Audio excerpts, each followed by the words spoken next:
Masih dalam Kompas Aceh sepekan, Saudara Tim Cybercrime Polda Aceh meringkus seorang pria berinisial Mik, warga Aceh Utara yang diduga melakukan provokasi agar terjadi kerusuhan saat demonstrasi mahasiswa menolak UU KPK baru dan sejumlah RUU KUHP beberapa hari lalu.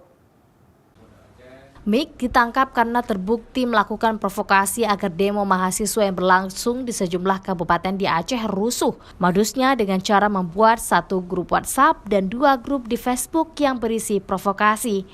Mik yang ditangkap di kota Lok Sumawe pada 3 Oktober lalu, kini ditahan dan ditetapkan sebagai tersangka, dijerat dengan Undang-Undang ITE karena tersangka berperan sebagai admin grup WhatsApp berjudul G30SSTM Bangkit, serta grup Cebong dan Kampret dan Revolusi Mental di fans page Facebook.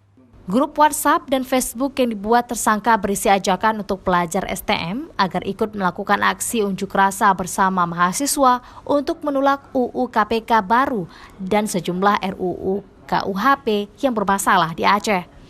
Dari tersangka, polisi menyita handphone sebagai barang bukti yang berisi grup WhatsApp dan Facebook provokasi, serta konten video yang dibuat tersangka kemudian diposting sejak 25 September 2019. Dari hasil patroli kami, yang kami lakukan sejak bulan September,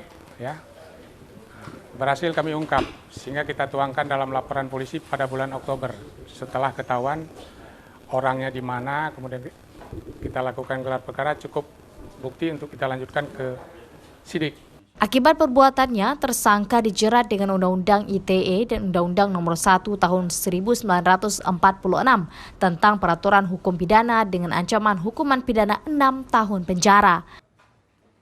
Raja Umar, Kompas TV, Banda Aceh.